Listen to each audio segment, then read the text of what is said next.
Hello friends, this is Sangam Fori. Welcome back to my channel Pharmacist.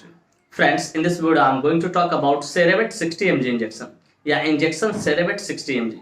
So friends, without wasting any more time, we should start the video.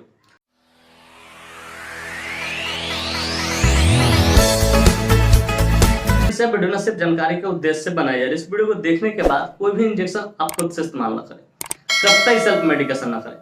Friends, actually I don't support self medication at all. So before taking or using any medicine or injection, you must consult your doctor. कि कोई भी injection लेने से पहले या इस्तेमाल करने से पहले आप अपने डॉक्टर से एक बार जरूर कंसल्ट करें। तो फ्रेंड्स, चलिए वीडियो की शुरुआत करते हैं। फ्रेंड्स, आज का हमारा टॉपिक है सेरेवेट इंजेक्शन। फ्रेंड्स, सेरेवेट इंजेक्शन एक बहुत ही शानदार, बहुत ही प्रचलित प्रेस्क्रिप्शन इंजेक्शन है, जिसका इस्तेमाल खास करके इमरजेंसी कंडीशन में डॉक्टर के सुपरविजन में हॉस्पिटल में ही चलाया जाता है। वो भी पूरी तरह से डॉक्टर के सुपरविजन में चलाया जाता है। और इसका इस्तेमाल हेड इंजरी, मतलब सर में अगर चोट लगाओ जोर से, तो उसको ठीक करने के लिए किया जाता है। फ्रेंड्स, ये बातें आपको अच्छे से समझ में आया कि इस इंजेक्शन का इस्तेमाल, मतलब बखूबी आप याद रखिए कि इस इंजेक्शन का इस्तेमाल इमरजेंसी कंडीशन में पूरी तरह से डॉक्टर के देख रेख में हॉस्पिटल में ही किया जाता है, आप घर पे नहीं कर सकते हो। फ्रेंड्स, थोड़ा देर पहले मैंने क्या बोला कि आप प्रेस्क्रिप्शन इंजेक्शन है, चलिए जरा इसे क्लियर करता हूँ। डियर व्यूअर्स, प्रेस्क्रिप्शन इंजेक्शन कहने का अर्थ होता है कोई भी वैसा इंजेक्शन जिसे परचेज करने के लिए हमें डॉक्टर की प्रेस्क्रिप्शन की जरूरत हो, उसे हम लोग प्रेस्क्रिप्शन इंजेक्शन बोलते हैं। फ्रेंड्स, यह इंजेक्शन खासकर आपको न्यूरोलॉजिस्ट के प्रेस्क्रिप्शन पे ही मिलेगा, चाहे वो न्यूरोसर्जन हो सकते हैं, चाहे न्यूरोफिजिशियन हो सकते हैं। फ्रेंड्स, मैं उम्मीद करता हूं कि बातें आपको अच्छे से समझ में आ गई।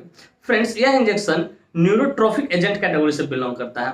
अब जाहिर सी बात है, मैंने टर्म का इस्तेमाल किया तो मेरे व्यूअर जानना चाहेंगे, पूछना चाहेंगे, sir what is the exact meaning of neurotrophic agent category. तो डियर व्यूअर्स, मैं कोशिश करूंगा कि सरल से सरल, सिंपल से सिंपल शब्दों में आपको समझाऊं, ताकि आप अच्छी नॉलेज यहां से गेन कर सकूं और उसका यूटिलाइज कर सकूं। तो dear viewers, neurotrophic agent category कहने का अर्थ होता है कि कोई भी वैसा मेडिसिन जो क्या करे, regulates the development maintenance and the function of nervous system, या ब्रेन आप कह सकते हो। कि कोई भी वैसा मेडिसिन जो ब्रेन के फंक्शन को, ठीक है, उसके डेवलपमेंट को, ठीक है, मेंटेन करके रखे, कंटिन्यू मेंटेन करके रखे, वैसे सारे मेडिसिन को क्या बोलते हैं हम लोग, न्यूरोट्रॉफिक एजेंट कैटेगरी का मेडिसिन या इंजेक्शन बोलते हैं। और साथ ही साथ it works on nervous system या ऑन द ब्रेन आप कह सकते हो। कि ये क्या करता है कि नर्वस सिस्टम पे काम करता है या तो ब्रेन पे काम करता है। सिंपली इतना समझिए, और सिंपली अगर समझा जाए तो इतना समझ लीजिए कि ब्रेन के जो फंक्शन को मेंटेन करके रखे, उसको सही तरीके से डेवलपमेंट करके उसका रखे, उसको रेगुलेट, मतलब नियमित तरीके से, ठीक है, वैसे सारे मेडिसिन इंजेक्शन को क्या बोलते हैं, न्यूरोट्रॉफिक कैटेगरी का एजेंट बोलते हैं। और सिंपली भी समझिए कि न्यूरो मतलब क्या होता है, न्यूरॉन्स से जुड़ा हुआ, जो न्यूरॉन्स को सर्वाइवल के लिए भी फाइट करे, उसको हम लोग बोलते हैं न्यूरोट्रॉफिक एजेंट कैटेगरी का मेडिसिन बोलते हैं, इंजेक्शन बोलते हैं। डियर व्यूअर्स, मैं उम्मीद करता हूं कि बातें आपको अच्छे से समझ में आ गई। फ्रेंड्स, चलिए अब बात करना चाहें कौन सी कंपनी इसको मैन्युफैक्चर करती है, क्या इसके अंदर मॉलिक्यूल्स पाए जाते हैं, क्या इसकी यूसेज होते हैं, क्या इसके कंट्रा इंडिकेशन होते हैं, क्या इसके साइड इफेक्ट होते हैं, क्या इसके डोज होते हैं।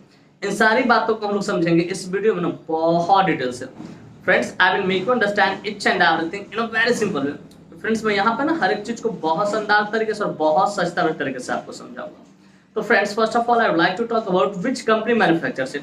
फ्रेंड्स, चलिए सबसे पहले हम लोग ये जान लेते हैं कि कौन सी कंपनी है जो इस मेडिसिन को मैन्युफैक्चर या इस इंजेक्शन को मैन्युफैक्चर करती है। तो फ्रेंड्स, इस इंजेक्शन को इंटास फार्मास्यूटिकल इंडस्ट्री द्वारा मैन्युफैक्चर किया जाता है, जो कि अपने आप में काफी प्रसिद्ध हाईली रेपुटेड फार्मास्यूटिकल इंडस्ट्री है। Friends, this injection is basically manufactured by Intas pharmaceutical industry. Friends, का एक भायल की कीमत लगभग 1200 रुपए से लेके 1300 रुपए के आसपास होती है और उतने में अवेलेबल हो जाती है। थोड़ा महंगा आता है, और यहाँ पे मैं एस्टिमेटेड प्राइस बता रहा, एग्जैक्ट नहीं बता रहा हूँ, वो अपना खुद देख लेना कि प्राइस हमेशा टाइम टू टाइम क्या होता है, वेरी करते रहता है, बदलते रहता है। तो डियर व्यूअर्स, मैं उम्मीद करता हूँ कि ये बातें भी आपको बढ़िया से समझ में आ गई कि कौन सी कंपनी इसको मैन्युफैक्चर करती है और इसका एक भाल कितने रुपए की आती है। फ्रेंड्स, चलिए अब बात करना चाहेंगे इसके मॉलिक्यूल्स के बारे में। Which molecule is basically found in this injection, के बेसिकली जो इंजेक्शन आप देखते हैं इसके अंदर कौन सा मॉलिक्यूल्स पाता है। तो फ्रेंड्स, बेसिकली इसके अंदर single molecule cerebroprotein hydrolysis 60 milligram पाता है। कितना? 60 मिलीग्राम पाता है, जिसका इस्तेमाल हेड इंजरी को ठीक करने के लिए किया जाता है। लेकिन ये जो सेरेब्रोप्रोटीन हाइड्रोलाइसिस जो आप देखते हैं, इसको सुअर, पिग आप सुने होंगे, सुअर का जो ब्रेन टिश्यू होता है वहां से एक्सट्रैक्ट करके इसको लैब में सिंथेटिक तरीके से बनाया जाता है। और जैसे पोर्सिने लोग बोलते हैं, क्या बोलते पोर्सिने बोलते हैं, शुगर का जो ब्रेन टिश्यू तो उसको पोर्सिने बोलते हैं। तो डियर व्यूअर्स, मैं उम्मीद करता हूँ ये एडिशनल जानकारी भी आपको बढ़िया लगी होगी। फ्रेंड्स, मैं उम्मीद करता हूँ कि ये बातें भी आपको अच्छे से समझ में आ गया होगा कि इसके अंदर कौन सा molecule, single molecule cerebroprotein hydrolysis 60 milligram पाया जाता है। फ्रेंड्स, चलिए अब बात करना चाहेंगे इसके यूसेज के बारे में कि इसका कहाँ कहाँ इस्तेमाल करते हैं, डॉक्टर कब इसको प्रिस्क्राइब करते हैं, किन किन डिजीज में सपोर्टिव ट्रीटमेंट में इसका इस्तेमाल लिया जा सकता है। Friends, let us talk about the usage of this medicine, कि इस मेडिसिन के यूसेज को समझते हैं कहाँ कहाँ इसका इस्तेमाल किया था। तो फ्रेंड्स, सबसे नंबर 1 है ट्रीटमेंट ऑफ हेड इंजरी या ब्रेन इंजरी। अगर किसी को बहुत जोर से एक्सीडेंट हुआ हो और जोर से बहुत सारे में चोट लगी हो, ठीक है, तो उस इंजरी को ठीक करने के लिए डॉक्टर इसका इस्तेमाल करते हैं। दूसरा है treatment of Alzheimer disease. Alzheimer disease को भी ठीक करने के लिए डॉक्टर इसका इस्तेमाल करते हैं। अल्जाइमर डिजीज भी एक ब्रेन से जुड़ा हुआ डिजीज है, ठीक है, जिसमें बेसिकली होता है कि मूवमेंट डिसऑर्डर होता है। जैसे आपके हाथ पर में ट्रेमर्स टाइप का होने लगता है, किसी चीज को कंट्रोल करोगे वो कंट्रोल नहीं रह पाएगा, ठीक है, जैसे किसी चीज को पकड़ोगे आप तो हाथ थर थर थर करने लगेगा, तो ये मूवमेंट डिसऑर्डर होता है, जो कि एक तरह से क्या होता है, अल्जाइमर डिजीज का ही कारण होता है। तो मूवमेंट डिसऑर्डर चाहे कहिए आप अल्जाइमर्स डिजीज। अल्जाइमर्स डिजीज में जनरली लोग अंदर का जो सेल होता है, ठीक है, वो सब भी डेड होने लगता है, लोग भूलने भी लगता है। तो अल्जाइमर्स डिजीज को भी ठीक करने डॉक्टर इसका इस्तेमाल करते हैं। फिर ट्रीटमेंट ऑफ मेमोरी लॉस, कि अगर किसी व्यक्ति का मेमोरी लॉस हो रहा हो, ठीक है, डिमेंशिया आप बोल सकते हो, डिमेंशिया भी हो रहा है, तो उसको भी ठीक करने डॉक्टर इसका इस्तेमाल करते हैं। फिर ट्रीटमेंट ऑफ स्ट्रोक, अगर किसी को स्ट्रोक हुआ हो, ब्रेन स्ट्रोक, ठीक है, तो उसको भी ठीक करने डॉक्टर इसका इस्तेमाल करते हैं सपोर्टिव ट्रीटमेंट पर। फिर ट्रीटमेंट ऑफ इन्फार्क्ट, कि अगर आपने सीटी स्कैन करवाया हो और सीटी स्कैन के रिपोर्ट में इन्फार्क्ट लिखा हुआ हो, ठीक है, तो उसको भी ठीक करने डॉक्टर इसका इस्तेमाल करते हैं। इनफैक्ट एक तरह का होता है कि डेड टिश्यू आप कह सकते हो, ब्रेन में एक डेड टिश्यू है जहां पे ऑक्सीजन का प्रॉपर सप्लाई न जा पाना, जिसके कारण ब्लड फ्लो क्या होता है, रुकता है, दिक्कत करता है ब्लड फ्लो को, तो उसको भी ठीक करने डॉक्टर इसका इस्तेमाल करते हैं। तो फ्रेंड्स, बेसिकली ब्रेन से रिलेटेड प्रॉब्लम को ठीक करने के लिए डॉक्टर इसका इस्तेमाल करते हैं। लेकिन जो मेन जो प्रॉब्लम होता है, हेड इंजुरी को ठीक करने के लिए डॉक्टर इसका इस्तेमाल करते हैं, ताकि लोग याददाश्त लोग न हो, ठीक है। तो डियर व्यूअर्स, मैं उम्मीद करता हूं कि ये बातें भी आपको बढ़िया से समझ में आ गई। फ्रेंड्स, चलिए अब बात करना चाहेंगे सर कंट्राइंडिकेशन के बारे में। Friends, without knowing contraindication we should never ever administer any drug any medicine to anyone. बिना कंट्राइंडिकेशन जाने कभी भी किसी को भी कोई भी मेडिसिन हो एडमिनिस्टर नहीं करना, इसका परिणाम घातक हो सकता है। तो फ्रेंड्स, नंबर 1 इसका कंट्राइंडिकेशन है अल्कोहल, कि अगर किसी व्यक्ति ने अल्कोहल कंज्यूम कर रखा उसको आपको नहीं देना है। फिर द प्रेग्नेंट लेडी, कि अगर कोई लेडी प्रेग्नेंट है, इन द फैमिली वे में है, मां बनने वाली, उसको भी आपको नहीं देना। फिर कहते हैं लीवर डिजीज, अगर कोई व्यक्ति लीवर डिजीज से सफर कर रहा उसको भी आपको नहीं देते हैं। फिर किडनी डिजीज, अगर कोई व्यक्ति किडनी डिजीज से सफर कर रहा उसको भी आपको नहीं देना बिना डॉक्टर से कंसल्ट किए, क्योंकि डॉक्टर ही डिसाइड करेंगे सर सुटेबल डोज क्या होगा। तो फ्रेंड्स, मैं उम्मीद करता हूँ कंट्राइंडिकेशन आपको बढ़िया से समझ में आ गया इसके क्या क्या कंट्राइंडिकेशन होते हैं। चलिए अब बात करना चाहेंगे इसके मोड ऑफ एक्शन के बारे में, कि आखिर ये जो मेडिसिन होता है ये कैसे काम करता है, इंजेक्शन किस तरीके से काम करता है। तो डियर व्यूअर्स, मैं कोशिश करूंगा कि सिंपल शब्दों में आपको समझा दूं कि ये इंजेक्शन काम कैसे करता है। तो डियर व्यूअर्स, जैसे ही इस इंजेक्शन को देते हैं ना, this injection work on the central nervous system, central जो नर्वस सिस्टम होता है उस पर काम करता है, and repair damage nerve cell, जो डैमेज नर्व सेल होता है उसको रिपेयर करता है, and fight for their survival, और उसके जो सर्वाइवल है उसको जिंदा करने के जो चांस है उसके लिए भी ये लड़ाई करता है। तो सिंपली इतना समझो कि डैमेज जो नर्व सेल होता है, ठीक है, उसको रिपेयर करने का काम करती है ये इंजेक्शन। तो डियर व्यूअर्स, मैं उम्मीद करता हूं इसको मोड ऑफ एक्शन भी आपको बढ़िया से समझ में आएगा।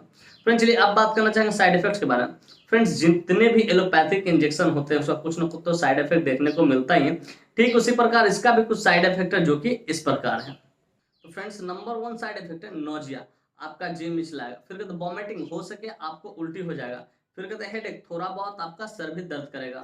फिर कहते फीवर, हो सके आपको बुखार भी आ सकता है। फिर कहते स्वेटिंग, हो सके आपको पसीना भी आएगा, ठीक है। और उसके बाद कहते हैं कंफ्यूजन, हो सके आपको कंफ्यूजन भी क्रिएट करेगा। तो फ्रेंड्स, ये बेसिकली कुछ इसके साइड इफेक्ट है। इस तरह कोई भी साइड इफेक्ट दिखे आप तुरंत अपने डॉक्टर कंसल्ट करें, उन्हें इन्फॉर्म करके सर मुझे इस तरह की परेशानी हो रही, तो हो सके इसके जगह पर डॉक्टर दूसरे इंजेक्शन को प्रिस्क्राइब करेंगे। तो डियर व्यूअर्स, मैं उम्मीद करता हूँ कि ये बातें भी आपको अच्छे से समझ में आ गई, इसका साइड इफेक्ट क्या होता है। फ्रेंड्स, चलिए अब बात करना चाहेंगे डोज के बारे में। फ्रेंड, डोज हमेशा डिपेंड करता है एज पे, बॉडी वेट पे, सीवीटी पे, जेंडर पे, इन सारी चीजों पर डोज डिपेंड करता है। यहाँ जो मैं डोज बता रहा हूँ एडल्ट के लिए बता रहा हूँ जिनकी उम्र 18+ है। 1 वायल, ठीक है, plus 100 ml NS IVOD slowly, कि एक वायल ही देना है, सिंगल यूज ओनली लिखा रहता है, कि मतलब पूरे दिन भर में आप एक वायल दे सकते हैं, ठीक है, मतलब मतलब दिन भर में। लेकिन कभी कभी होते हैं कि डॉक्टर जब प्रैक्टिस करते हैं तो वो सिविरिटी को देखते हुए 2 वाइल भी आईवीबीडी करते हैं, 100 ml एनएस के साथ करते हैं। लेकिन मैं आपको सजेस्ट करूंगा, रिकमेंड करूंगा 1 वाइल आईवी ओडी दीजिए 100 ml एनएस के साथ, एकदम स्लोली दीजिए। तो डियर व्यूअर्स, मैं उम्मीद करता हूं कि इसका डोज भी आपको बढ़िया से समझ में आ गया। फ्रेंड्स, मैं उम्मीद करता हूं ये बातें आपको स्पष्ट तरीके से समझ में आ गया होगा कि सेरेवेट इंजेक्शन क्या होता है, कौन सी कंपनी इसको मैन्युफैक्चर करती है, क्या इसमें मॉलिक्यूल्स पाए जाते हैं, क्या इसके यूसेज होते हैं, क्या इसके कंट्रा इंडिकेशन होते हैं, क्या इसके साइड इफेक्ट होते हैं, क्या इसके मोड ऑफ एक्शन होते हैं और क्या इसके डोज होते हैं।